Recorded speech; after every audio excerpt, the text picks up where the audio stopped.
The polished poker chip felt heavy in Miguel Alvarez's pocket as he listened to his wife explain to the doctor why their daughter's life-saving treatment fund had mysteriously disappeared. His weathered hands, the hands of a school janitor for 30 years, remained perfectly steady as he continued cleaning the hospital room window, invisible as always to his wife and the medical staff. Eleanor's voice broke as she confessed to gambling away $127,000 meant for Sophia's treatment, her eyes never once meeting Miguel's, as though his presence were merely a shadow in the room. 10-year-old Sophia watched her father from the hospital bed, her faith in him unshaken despite her mother's whispered excuses about your father's limitations. What Eleanor never realized about the quiet man she dismissed as just a janitor would soon change everything, starting with the single poker chip he kept in his pocket all these years. Miguel Alvarez moved methodically through the empty school hallway, his mop creating perfect figure eights across the floor. After 30 years at St. Mary's Academy, he knew every crack in the tile, every locker that stuck, every classroom where troubled students left desks in disarray. Tonight, as always, he started with Ms. Peterson's advanced mathematics classroom, not because it needed the most attention, but because of what he might find discarded in the trash. He carefully smoothed out a crumpled worksheet, nodding at the complex calculus equations. With a red pen from his cart, he circled a subtle error in the teacher's solution. He'd never mention it, of course, just as he never mentioned how he solved these problems in his head while cleaning, or how he used to create similar systems to calculate odds at poker tables decades ago. The school's emptiness brought its own kind of peace. Miguel worked to the rhythm of his own breathing, a skill learned long before America, before Eleanor, before he buried his own academic dreams to support his family. His phone vibrated in his pocket. "Miguel, I need the blue folder from my desk, the one with the Hospital Foundation letterhead." Eleanor's voice carried the clipped efficiency she reserved for tasks she deemed important. "I'm still at work, Eleanor. I have 2 more hallways to finish." "This is important. The Memorial Hospital fundraiser starts in an hour, and these are donor contacts for Sophia's treatment fund." The subtle emphasis on important carried the implication his work was not. "You can finish cleaning later." "I'll bring it," he said, already changing direction toward the administrative wing where Eleanor worked part-time in the development office. "Give me 20 minutes. Miguel found the folder exactly where she said, beneath a stack of glossy hospital brochures. A bank statement lay open beside it, showing a withdrawal of $5,000 from their joint account. He frowned. They had agreed all treatment money would remain untouched in the dedicated account for Sophia. 40 minutes later, Miguel pulled up to the gleaming entrance of the Memorial Hospital Event Center, still in his janitor's uniform. Eleanor had texted that the event had already started and to hurry.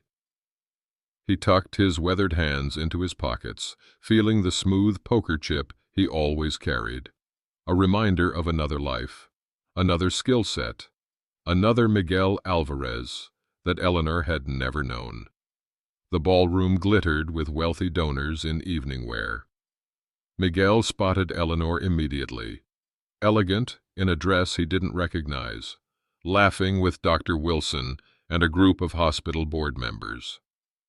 "Ah, here's my husband with the donor information," Eleanor said as he approached, her smile tight.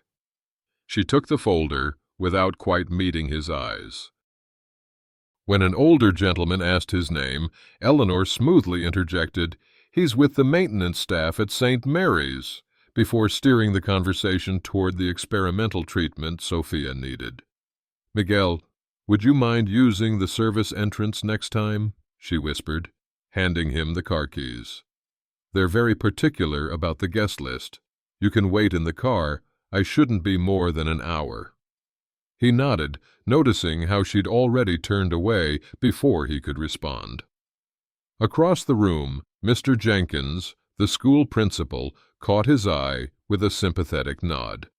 One of the servers, a former student whose locker Miguel had quietly fixed countless times, gave him a respectful smile as he passed. Outside in the parking lot, Miguel sat in their aging Honda, turning the poker chip between his fingers. The chip, a souvenir from his brief but legendary run at the tables before he'd promised his mother he'd find more honorable work, caught the light from the street lamp. He'd been known as the Invisible Man then, for his ability to blend into any game unnoticed until the moment he cleaned out the table. Not so different from now, he murmured to himself. A soft tap on the window startled him. Mrs. Patel, an elderly hospital volunteer, stood beside the car with 2 coffee cups. "Thought you might need this, Mr. Alvarez," she said, as he rolled down the window. "It's cold tonight." "Thank you, Mrs. Patel. You didn't have to do that."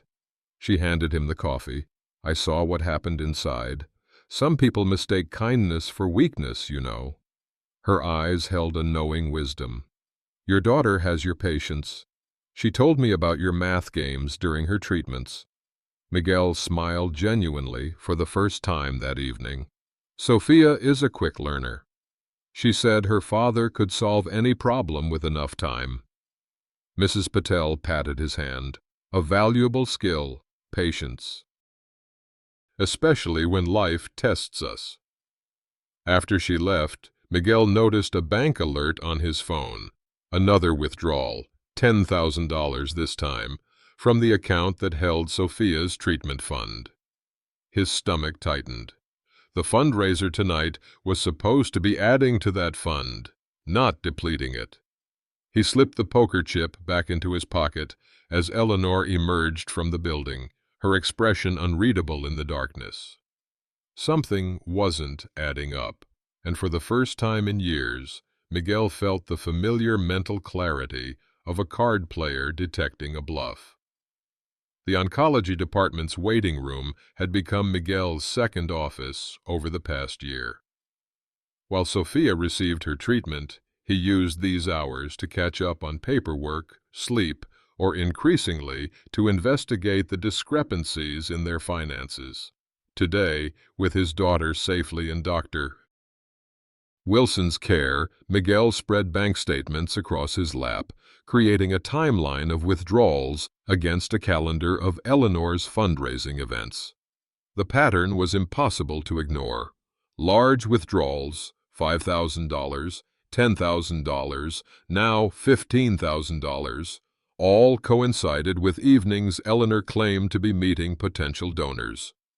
Miguel pulled up the Memorial Hospital Foundation website on his phone. No mention of the events Eleanor had listed on their shared calendar.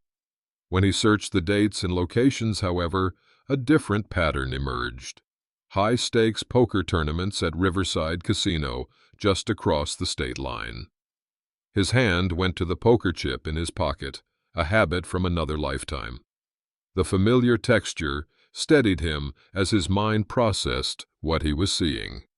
Eleanor gambling with Sophia's treatment money was unthinkable, yet the evidence mounted with each statement he reviewed. From his maintenance cart that morning, he'd retrieved casino parking receipts found in the pockets of Eleanor's clothes while doing laundry. The dates matched the withdrawals. She'd said they were from validating parking at the hospital's garage for donors. Another bluff called. "Mr. Alvarez?" Dr. Wilson stood in the doorway, her white coat impeccable, her expression carefully neutral. "Do you have a moment? I'd like to discuss Sophia's treatment options privately." He followed her to a small consultation room, anxiety tightening his chest. "First, Sophia is responding well today," she began, easing his immediate fear. "But I wanted to talk about the new trial we discussed last month, the one I mentioned to Mrs. Alvarez." Miguel blinked. "I'm sorry, what trial?" Dr. Wilson's expression shifted subtly. I sent comprehensive information to Mrs. Alvarez 6 weeks ago about an experimental treatment Sophia qualifies for. It requires a financial commitment, but the success rates are promising. She studied his face. She didn't share this with you? No. The word fell between them, heavy with implication. I see. Dr. Wilson opened a folder. The trial begins next month. We need a commitment of funds within 2 weeks to secure Sophia's place. She slid a document across the desk. The treatment coordinator has tried contacting Mrs. Alvarez several times regarding the paperwork. Miguel scanned the document, his heart sinking at the figure required. $150,000. Almost exactly what they'd saved in Sophia's treatment fund before the mysterious withdrawals began. Mr. Alvarez, I hope you don't mind my asking, but several parents mentioned seeing Mrs. Alvarez at Riverside Casino rather than at the charity event she discussed. Dr. Wilson's voice was gentle but direct. I normally wouldn't mention this, but given Sophia's situation, I understand. Thank you for telling me. Your daughter talks about you constantly, you know. The math games you play during treatments, how you can solve the nurse's calculus homework. She smiled. She says you're the smartest person she knows. Miguel felt a warmth spread through his chest, despite the growing knot of dread. Sophia gives me too much credit. I don't think so. I've watched you with her for a year now. You've never missed a treatment, unlike. She let the comparison hang unspoken. I want to make sure you have all the information directly. This trial could be Sophia's best chance. As Miguel left the consultation room, the weight of this new knowledge pressed down on him. Eleanor had hidden critical information about their daughter's treatment while systematically emptying the fund they'd built over years of sacrifice. That evening, Miguel prepared Sophia's favorite dinner, chicken enchiladas from his mother's recipe. He'd created a safe, quiet space for the conversation he needed to have with Eleanor, waiting until Sophia had gone to her room to rest. Eleanor, we need to talk about the treatment fund, he began, keeping his voice even. She stiffened immediately. You're tracking my spending now? Dr. Wilson told me about the trial today, the one you never mentioned. He placed the bank statements on the table. These withdrawals match dates of poker tournaments at Riverside Casino. Do you have any idea how stressful fundraising is? Her eyes filled with practiced tears. Making connections with donors requires social skills, Miguel. Sometimes that means meeting them where they are. At poker tables, everything I'm doing is for Sophia's treatment. She reached for his hand, but he gently pulled away. These people have money we need. I'm trying to build relationships. By gambling with the money we already saved for her. Eleanor's phone lit up with a notification. Miguel caught the Riverside Casino logo before she quickly turned it over. That's just their newsletter. I'm on their charity event list. She stood abruptly. I need to get ready. There's an emergency fundraiser meeting tonight. Eleanor, please. We need to... Be careful about making accusations that could hurt this family, Miguel. Her voice carried a subtle warning. Sophia needs those donor relationships I'm building. What are you contributing besides mopping floors? The door closed behind her with a decisive click, leaving Miguel alone with the evidence of her deception and the bitter taste of her dismissal. He gathered the bank statements, his mind shifting from confused husband to methodical strategist. If direct confrontation wouldn't work, he needed more information and a different approach. Miguel pulled out his phone and searched Riverside Casino poker tournament schedule. The screen filled with upcoming events, including one tonight. No mention of charity or fundraising. The buy-in, $10,000. Miguel's phone rang at 9:17 the next morning. The hospital's billing office number flashed on the screen, sending a jolt of apprehension through him as he answered. "Mr. Alvarez, this is Heather from Memorial Hospital Financial Services. I'm calling because we received a cancellation of the pending payment for Sophia's treatment program." Miguel stopped mopping, his knuckles whitening around the phone. "What cancellation? I didn't authorize any changes." "Our records show Mrs. Alvarez called yesterday to withdraw the deposit and remove Sophia from the treatment schedule. She indicated you would be pursuing other options." His mind raced. "There's been a mistake. Please don't remove Sophia from the program." "Can you hold the spot until I come in this morning?" 20 minutes later, Miguel sat in Dr. Wilson's office with the hospital's financial counselor and treatment coordinator. The emergency meeting had been arranged at Dr. Wilson's insistence after Miguel's frantic call. "We need to clarify what's happening with Sophia's treatment plan," Dr. Wilson began, her concerned gaze fixed on Miguel. "Mrs. Alvarez is on her way, but I wanted to review the situation with you first." The financial counselor opened a folder. The designated treatment account had $127,000 accumulated as of last month. However, withdrawals have reduced it to approximately $5,000, insufficient for either the current treatment continuation or the trial program. The numbers hung in the air like a death sentence. Miguel's hands trembled slightly, not from fear, but from a quiet, building rage he rarely allowed himself to feel. The door opened, and Eleanor entered, her composed expression faltering when she saw the assembled group. "What's going on? I was told there was an emergency with Sophia." "The emergency," Dr. Wilson said carefully, "is that Sophia's treatment funding has been withdrawn, potentially eliminating her options for continued care." Eleanor's eyes darted to Miguel, then away. "There's been a misunderstanding. We're exploring alternative funding approaches." "Mrs. Alvarez," the financial counselor interjected, "our records show multiple large withdrawals from the dedicated treatment account over the past 6 weeks, totaling approximately $122,000. "Miguel," Eleanor turned to him, voice breaking perfectly on cue, "I was trying to help. The fundraising wasn't producing results fast enough, and I thought I could multiply our savings." "By gambling it away?" The words escaped before he could modulate his tone. Eleanor's composure cracked. "I'm good at poker. I just had a few bad nights.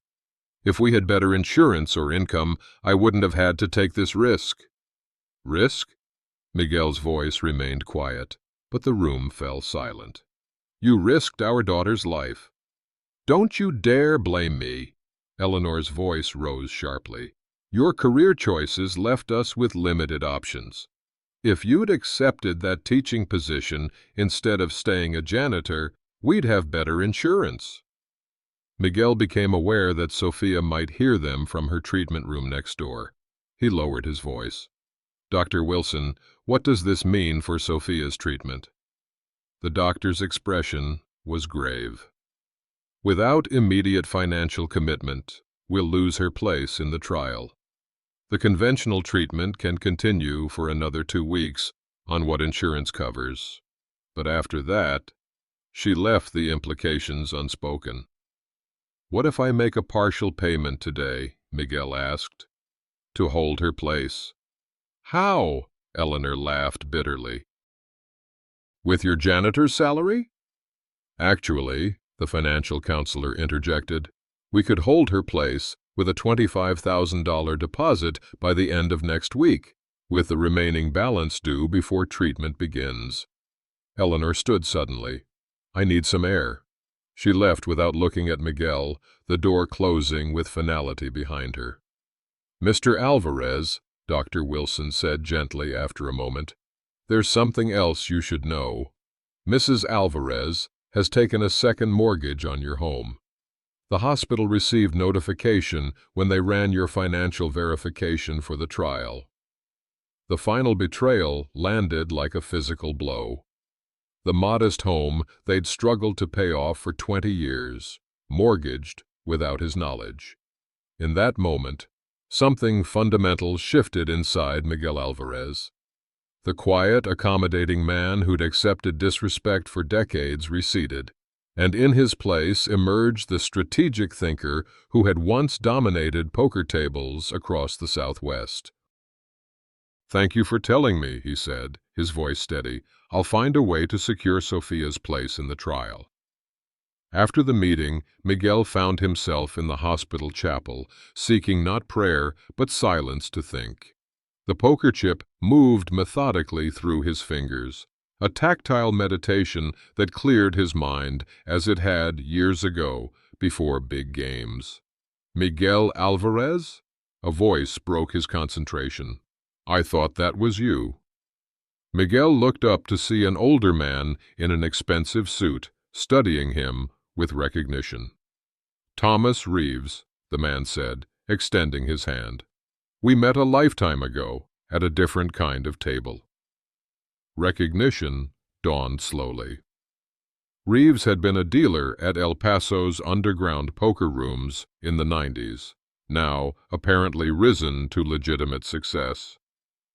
"You disappeared at the height of your run," Reeves continued, sitting beside him. "The Invisible Man, they called you. Never saw anyone with your head for numbers." "That was another life," Miguel replied. "Maybe. But some skills never leave you." Reeves studied him. "I'm the tournament director at Riverside now. Saw a woman lose big there recently, going all in with weak hands, chasing impossible draws. Last night she dropped another 50 grand. Eleanor, I think she calls herself." Miguel's expression must have revealed something, because Reeves nodded slowly. "Your wife?" "Yes." "Thought so. There's a resemblance in how she calculates odds, just not nearly as good as you were." Reeves handed him a business card. "The Western Championship starts next week. $500,000 prize pool. First place would solve a lot of problems." "I don't play anymore." "Maybe you should." Reeves nodded toward the treatment wing. "For the right reasons this time." After Reeves left, Miguel sat motionless, the business card heavy in his hand. He'd walked away from poker decades ago, promising his mother he'd find more honorable work. Now that same skill might be the only thing that could save his daughter. He pulled out his notebook and began to calculate precisely what he would need to secure Sophia's treatment. His vintage Mustang, the one luxury he'd allowed himself after years of restoration work, would sell for enough to cover tournament buy-ins. 3 weeks until treatment needed to begin. 2 weeks to secure the deposit. His mind mapped tournament brackets, calculating odds and progression requirements with the same precision he'd once applied to card probabilities. By the time Eleanor returned to the hospital, Miguel had already made his decision. She found him sitting calmly beside Sophia's bed, helping her with science homework as though nothing had changed.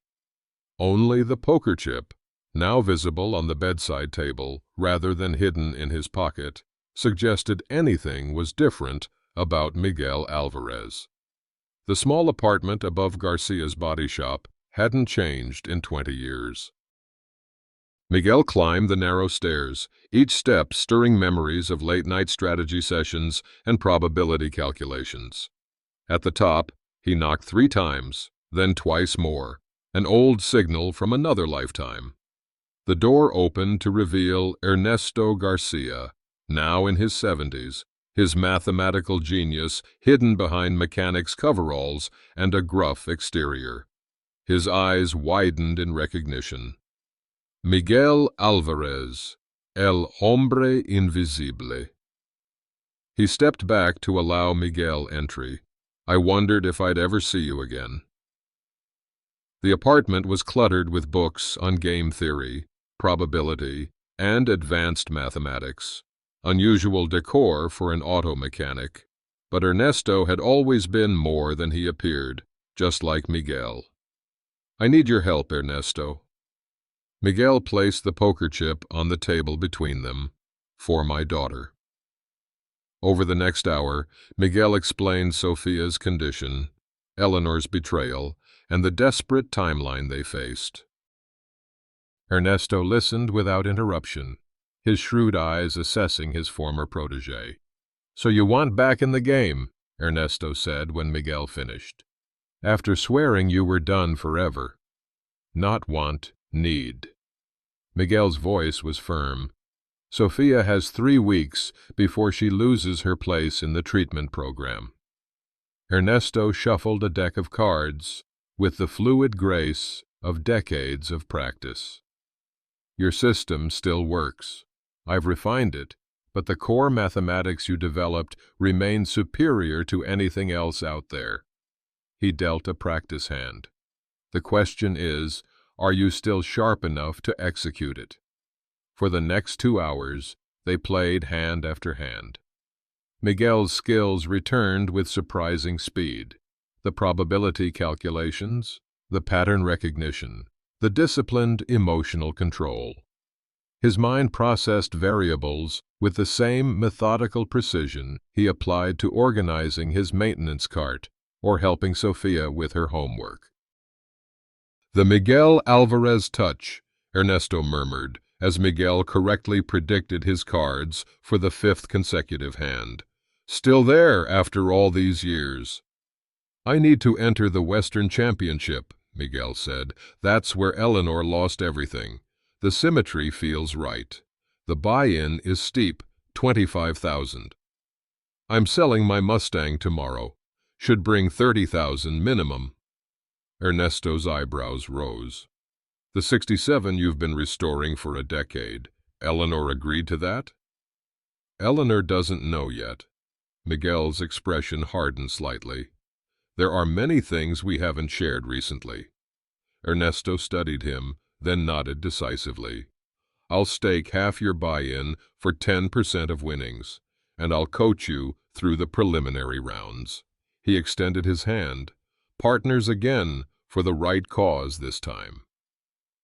The next morning, Miguel met with Dr. Wilson in her office, laying out his plan with the same precise detail he applied to everything in his life. "I need 2 things," he concluded, "flexibility in my deposit deadline and your discretion about how I'm securing the funds." Dr. Wilson considered him thoughtfully. "The hospital can hold Sophia's place with a good faith deposit of $5,000 now and the full $25,000 by next Friday." She leaned forward. "Mr. Alvarez, I've watched you solve complex probability equations while sitting with Sophia during treatments. I've suspected for some time there's more to you than meets the eye." Miguel smiled slightly. "Most people never look past the maintenance uniform, doctor." "Their loss," she replied. "Sophia will be in good hands here while you do what you need to do. Mrs. Patel has volunteered to sit with her during your absences." As Miguel left the hospital, he encountered Mr. Jenkins in the parking lot. The principal's expression suggested this meeting wasn't accidental. "Miguel," Jenkins began, "I hope you don't mind my directness, but several teachers mentioned seeing your calculus corrections on discarded worksheets over the years." Miguel stiffened. "I apologize for the presumption." Jenkins held up his hand. "No apology needed. In fact, Dr. Thornton in the math department was quite impressed. He asked if you were a former professor." He paused. "I also couldn't help overhearing your conversation with Mrs. Alvarez at the fundraiser." "It's a complicated situation," Miguel replied carefully. "Indeed.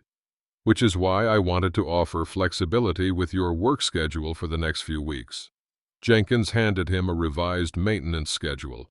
"We've arranged coverage for your evening shifts. Consider it the school's contribution to Sophia's treatment fund." That evening, Miguel drove to a wealthy suburb across town where a classic car collector had responded to his online listing for the Mustang. The car represented thousands of hours of painstaking restoration work, his only personal indulgence over decades of disciplined saving. As he handed over the keys in exchange for a cashier's check, Miguel felt not regret, but a strange sense of lightness. The car had been his past. Sofia was his future. Back home, Miguel converted the garage into a training center, tracking sheets for tournament participants, probability tables, and a rigorous practice schedule that fit between hospital visits and his reduced work hours. Every night after Eleanor fell asleep, he practiced for 4 hours, his mind growing sharper with each session. On his desk, he maintained meticulous documentation: Eleanor's gambling losses, the second mortgage she'd taken without his knowledge, the emptied treatment fund, and now his systematic plan to recover everything. The strategic clarity that had once made him legendary at poker tables now focused entirely on saving his daughter. 3 days before the tournament, Miguel reviewed his readiness with Ernesto. The older man nodded with satisfaction at Miguel's performance in their practice games. "You're ready, Miguel. Better than you were 20 years ago, actually." "Different motivation," Miguel replied, tucking the poker chip into his pocket. "Back then, I played for the intellectual challenge. Now, I'm playing for Sofia." "Your wife still doesn't know?" "She's barely home. Always at fundraising events that mysteriously align with small poker tournaments." Miguel's voice remained even, but his eyes hardened. "She'll find out soon enough." On the morning of the tournament, Miguel dressed with unusual care, not in the designer clothes preferred by professional players, but in a perfectly pressed white shirt, simple tie, and the clean, serviceable suit he kept for parent-teacher conferences. The janitor's disguise, perfected through decades of being overlooked, would now become his greatest strategic advantage. As he pinned his father's small Colombian flag to his lapel, Miguel caught sight of himself in the mirror. For the first time in years, he fully recognized the man looking back at him. Not just the dutiful janitor or the patient father, but Miguel Alvarez, el hombre invisible, the mathematical prodigy whose poker system had never been beaten. It was time to become visible again. The Riverside Casino gleamed with manufactured opulence: crystal chandeliers, plush carpets, and the constant hypnotic symphony of slot machines designed to separate people from their money. Miguel moved through the space like a ghost, observing everything while drawing no attention to himself, just as he had decades earlier. The tournament registration desk was staffed by young women in matching uniforms who barely glanced at the modestly dressed older man as he presented his buy-in. Only when he gave his name did the supervisor look up sharply. "Miguel Alvarez?" She checked her computer, then made a quick phone call. Moments later, Thomas Reeves appeared, extending his hand with a genuine smile. "The Invisible Man returns," he said quietly. "Some of the old-timers will remember you, but most of these young hotshots have no idea what's about to hit them." He glanced at Miguel's simple attire. "Still using the same strategy, I see, hiding in plain sight." "Old habits," Miguel replied with a slight smile. Reeves handed him his table assignment. "First rounds start in 20 minutes. Your former mentor, Ernesto, registered as your coach." He leaned closer. "A woman who I believe is your wife is already here, as a spectator. She lost her tournament entry yesterday." Miguel nodded, unsurprised. Eleanor had been coming home later each night, her excuses growing thinner. The second mortgage had apparently funded her continued gambling rather than Sofia's treatment. The preliminary rounds passed in a mathematical blur. Miguel played with the mechanical precision of someone executing complex calculations rather than gambling.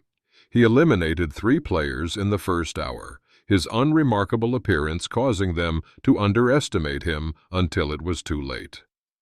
By mid-afternoon, whispers began circulating through the tournament floor.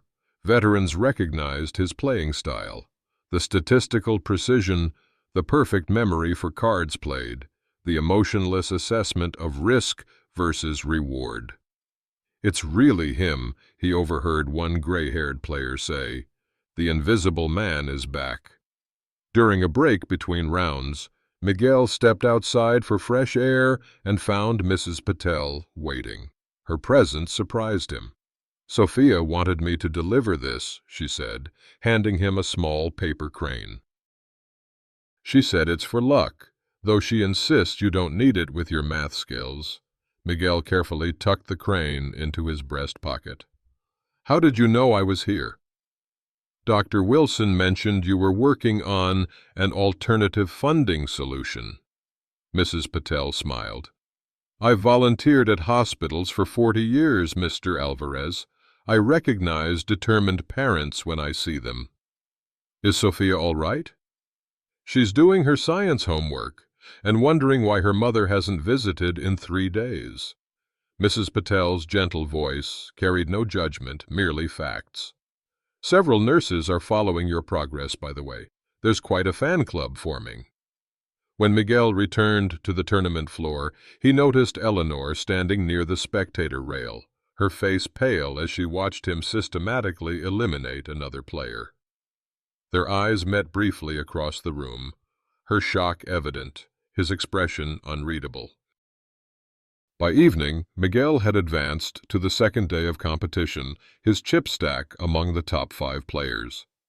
Tournament officials approached for a brief interview, which would normally have made him decline. Today, however, he nodded his agreement.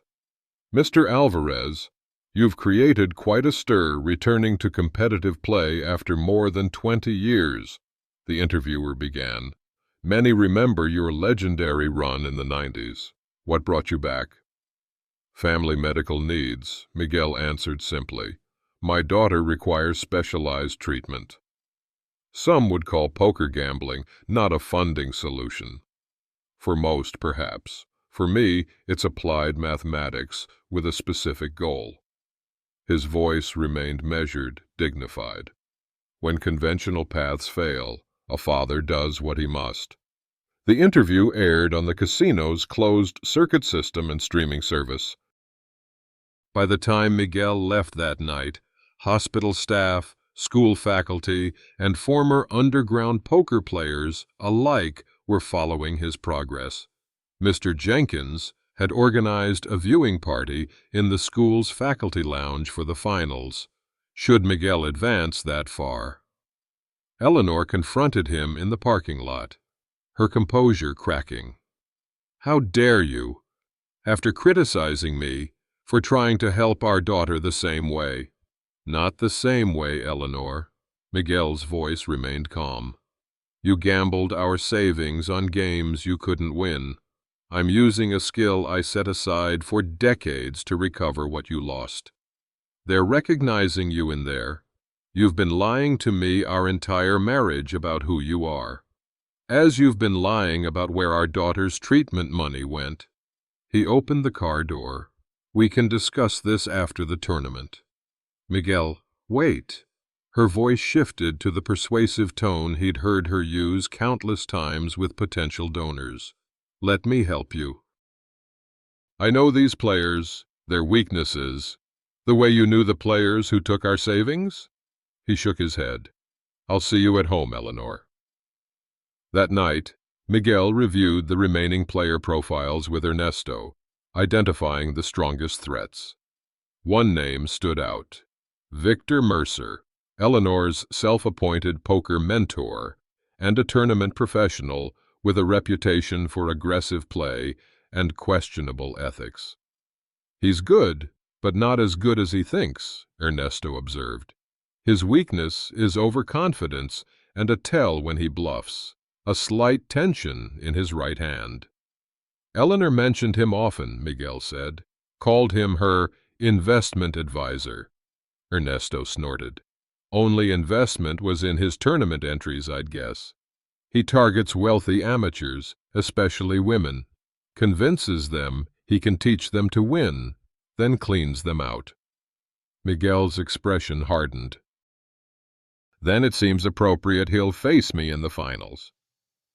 The second day of the tournament saw Miguel's methodical elimination of 16 more players. His quiet competence unnerved younger players accustomed to flashy moves and psychological warfare. He simply calculated odds, recognized patterns, and executed with precision. By late afternoon, tournament officials announced the final table for the following day.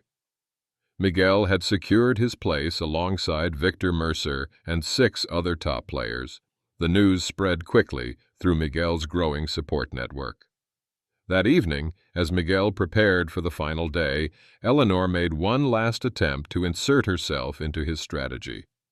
"Victor taught me everything I know about poker," she began, sitting across from him at their kitchen table. "He has certain patterns you should be aware of." "Like convincing you to gamble our daughter's treatment fund?" Miguel looked up from his notes. "Or perhaps taking a second mortgage on our home without my knowledge." Eleanor flinched. "How did you—" "The hospital's financial verification process is thorough." Miguel's voice remained even. "You've lost everything we spent decades building, Eleanor. Our savings, our home equity, our daughter's future. I was trying to help. Victor said my skills were exceptional, that I could easily double our money." "While he collected coaching fees, no doubt." Miguel shook his head. "He saw you coming, Eleanor.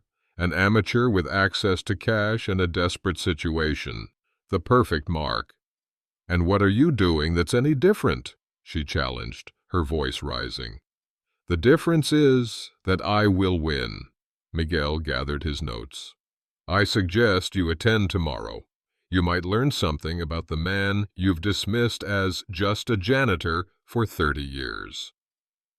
The Western Championship final table drew a capacity crowd.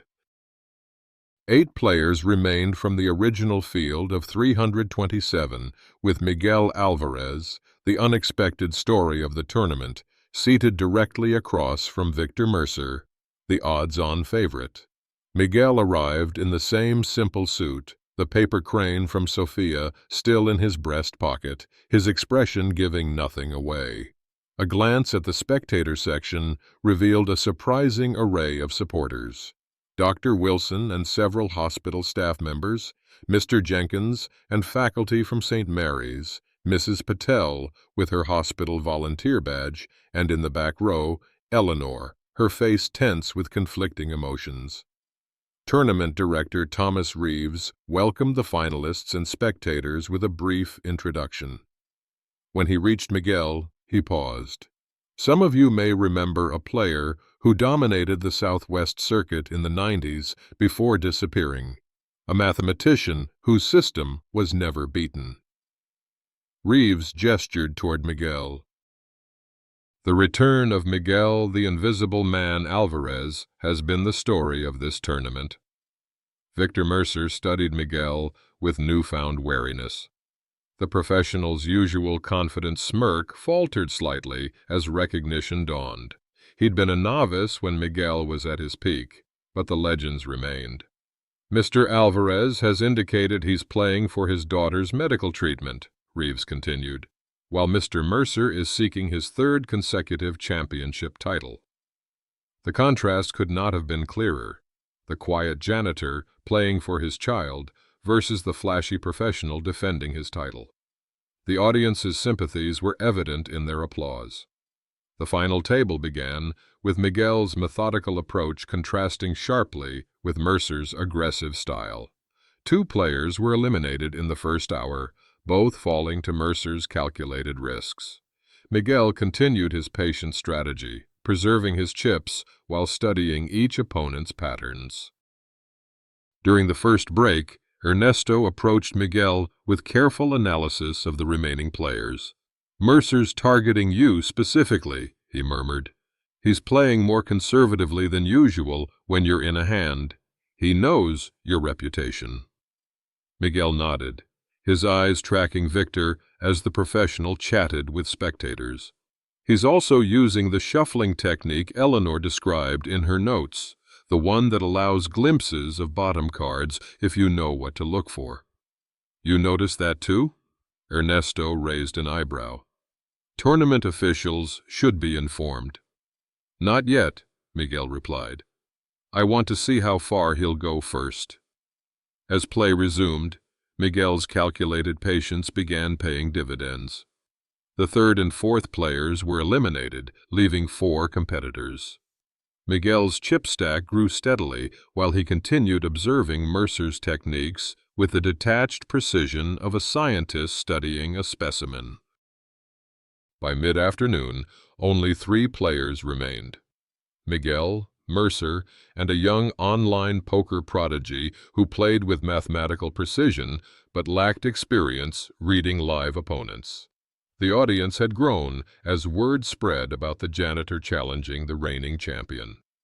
In the spectator section, Miguel noticed Dr. Wilson speaking with Eleanor, whose expression shifted from defensive to shamefaced as the conversation progressed.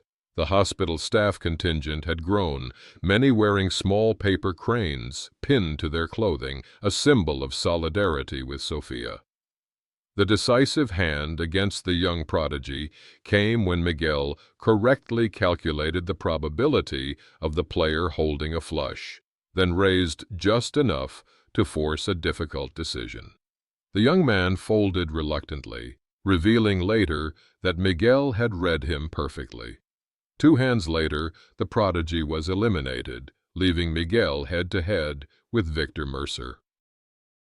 The championship comes down to 2 players with very different styles, the announcer explained to the audience.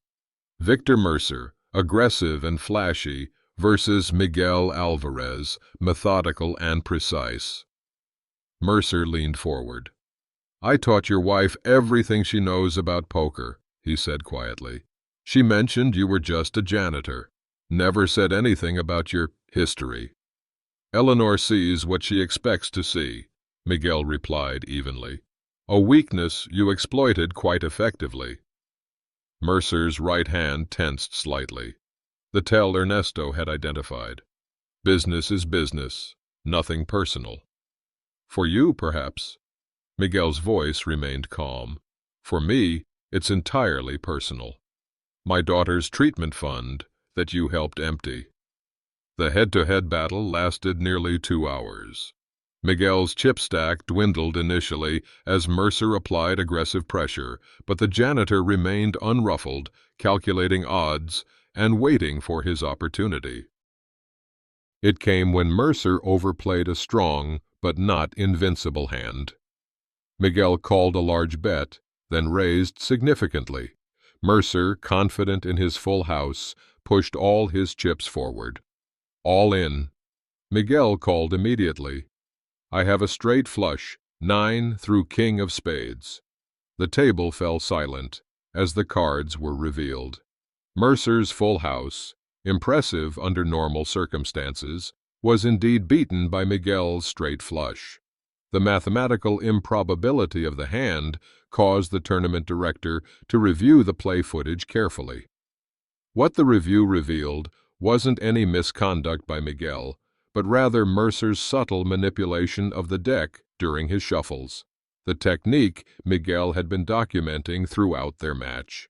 Mr. Reeves, Miguel said quietly, you might want to review Mr. Mercer's shuffling technique from the security footage, particularly the bottom card exposure.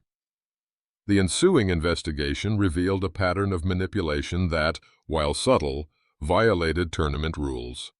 Officials huddled in consultation, while the audience murmured in speculation. Eleanor had gone pale, recognizing the technique her mentor had taught her. Thomas Reeves approached the table with security personnel. Mr. Mercer, based on video evidence and multiple witness statements, you're disqualified for rule violations. His voice carried across the now silent room. The championship and prize money are awarded to Miguel Alvarez. The audience erupted in cheers. Hospital staff embraced each other. School faculty pumped fists in the air. Mrs. Patel wiped tears from her eyes. Miguel stood calmly as Reeves presented him with the championship bracelet and check for $500,000, more than enough for Sophia's treatment and to recover their second mortgage. "Would you like to say a few words, Mr. Alvarez?" Reeves asked, gesturing to the microphone. Miguel stepped forward, his quiet voice somehow filling the room without raising in volume. "Mathematics has always been my true work, whether calculating card probabilities or cleaning school hallways. I returned to poker for one reason only: my daughter Sophia's medical treatment." He touched the paper crane in his pocket. "I want to thank the hospital staff who've cared for her, my school colleagues who supported my absence, and everyone who believed in the janitor with a poker chip." His eyes found Eleanor in the crowd. Appearances can be deceiving. Sometimes the quiet ones have the most to offer, if only we take time to truly see them. The room erupted in applause again. As Miguel stepped away from the microphone, Eleanor approached, her expression a complex mixture of shame, awe, and realization. "Miguel, I never knew. All these years." "No," he said simply. "You never asked. What happens now?" Her voice was small, stripped of its usual confidence. Miguel looked at her directly, his gaze neither angry nor triumphant, but clear-eyed and resolved. "Now we secure Sophia's treatment. Then we decide what kind of family we want to be moving forward, one built on respect and honesty, or not at all." As they left the tournament floor, hospital staff surrounded them with congratulations. Dr. Wilson approached with a tablet. "Sophia's watching the live stream from her room. She'd like to speak with the champion."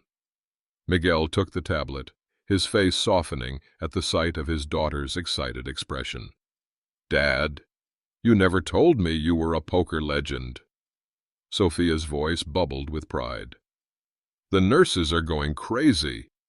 They're calling you the Invisible Man and saying you're the hospital hero." For the first time in years, Miguel felt truly seen, not just as a janitor, a father, or a husband, but as his complete self. The invisibility he had cultivated for decades had finally been shed, revealed in the full light of who he truly was. 1 week after the tournament, Miguel sat in Dr. Wilson's office signing the final paperwork for Sophia's treatment program. The $25,000 deposit had been paid immediately after his victory, securing her place in the trial. Now, with the full treatment cost covered, they reviewed the schedule for the coming months. "The preliminary blood work is encouraging," Dr. Wilson noted, reviewing Sophia's chart. "Her body seems ideal for this approach. We begin the first treatment phase next Monday." "Thank you for holding her place," Miguel said, "and for your discretion throughout this situation." Dr. Wilson smiled. "Actually, I have a proposition for you, Mr. Alvarez. Our research department needs someone with strong mathematical skills for data analysis on treatment outcomes. Given what I've seen of your abilities, I wondered if you'd consider a part-time position while Sophia undergoes treatment." Miguel blinked in surprise. "You're offering me a job?" 3 days a week, analyzing probability factors in treatment responses." She slid a formal offer letter across the desk. "The schedule would accommodate both Sophia's treatments and your maintenance work if you choose to continue there." The salary on the letter was triple his janitorial income. More importantly, it acknowledged the abilities he'd kept hidden for decades. "I'll need to discuss this with Mr. Jenkins," Miguel said, carefully folding the letter. "But yes, I'm interested. Thank you." As he left the hospital administration wing, Miguel passed the small foundation office he'd established with part of his tournament winnings. The Sophia Alvarez Children's Treatment Fund would help families facing similar financial crises with medical expenses. The remaining prize money had gone to repaying the second mortgage Eleanor had taken without his knowledge.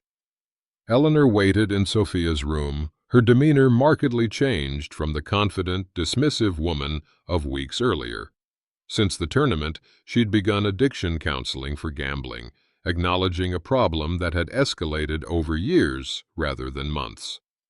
"The financial counselor finished reviewing our accounts," she said quietly as they walked toward the parking lot. "With the mortgage repaid and treatment covered, we can keep the house." Miguel nodded.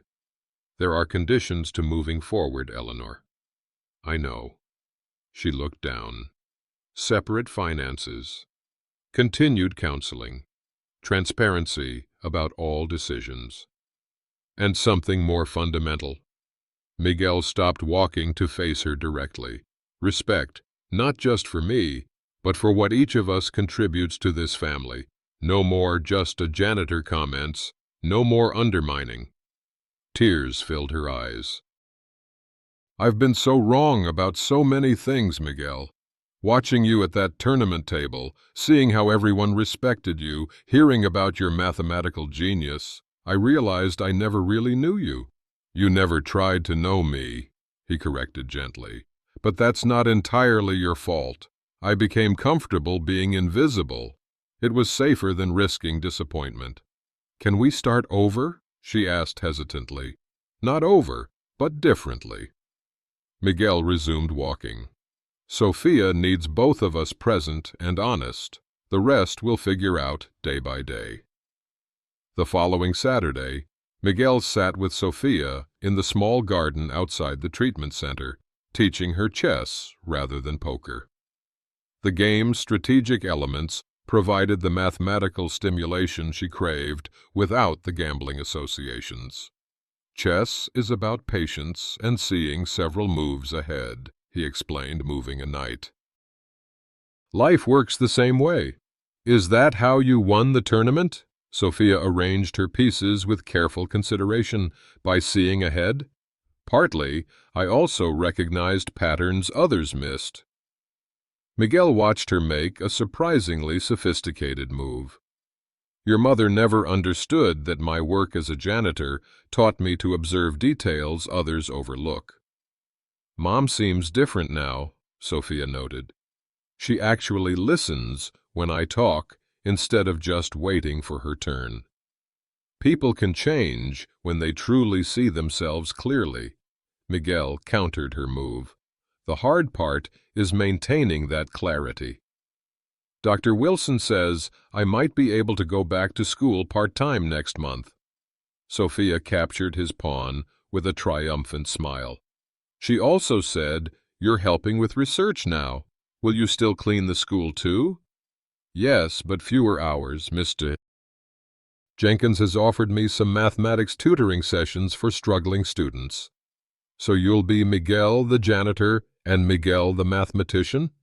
He smiled. "I've always been both, mija. Now others can see it too." That evening, Miguel sat on their small porch, watching the sunset. Eleanor brought him coffee and sat in the adjacent chair, close but not touching, the new boundaries still being defined between them. "I spoke with my sister today," she said. "Told her everything, including how I enabled her spending problems for years." "How did she take it?" "Not well at first, but by the end, she was asking about my counselor's information." Eleanor sipped her tea. "Breaking patterns is hard. Worth doing, though." Miguel pulled the poker chip from his pocket, a habit he no longer needed to hide. "I've been thinking about value lately, not just money, but how we measure worth." "I measured it all wrong," Eleanor admitted. "Status, appearances, what others thought." "A person's worth isn't in their job title or bank account," Miguel said, watching the light play across the chip's surface. "It's in the problems they solve and the people they protect." He pocketed the chip. "I won't be needing this anymore." "You're not playing again?" she asked. "No need. That chapter is closed. I proved what I needed to prove, to myself more than anyone." He turned to her. "The mathematics research with Dr. Wilson is more meaningful, creating systems that help patients rather than beating opponents." As darkness fell, Miguel reflected on the journey of recent weeks. The invisible man had become visible at last, to his wife, to his colleagues, but most importantly, to himself. The quiet dignity he'd maintained through years of dismissal had transformed into a confident recognition of his own worth, independent of others' perceptions. The janitor with the poker chip had always been more than he appeared. Now the world could finally see what had been there all along. The measure of a person lies not in their title or public recognition, but in the problems they solve and the people they protect. Miguel's journey reminds us that dignity comes from within, not from others' validation. How many times have we dismissed someone based on their occupation, accent, or education? The janitor with mathematical brilliance, the gardener with botanical wisdom, the homemaker with management expertise. All around us are people of extraordinary capacity hidden behind ordinary labels. Every person deserves to be seen completely, not merely for their function in our lives. True respect means looking beyond surfaces to recognize the full humanity and unique gifts each person carries, regardless of their position. Miguel's patience, strategic thinking, and unwavering focus represent the power of earned wisdom. These qualities, often dismissed in a world that values flash over substance, ultimately prove more powerful than impulsive action or superficial charm. Thank you for investing in Miguel and Sophia's journey. Your recognition of worth beyond titles and appearances helps create a world where dignity is preserved and wisdom is valued. Look around at the invisible people in your life, those whose contributions may go unrecognized. What mathematical genius cleans your office? What philosopher drives your bus? What strategic mastermind serves your coffee? The world changes when we truly see each other.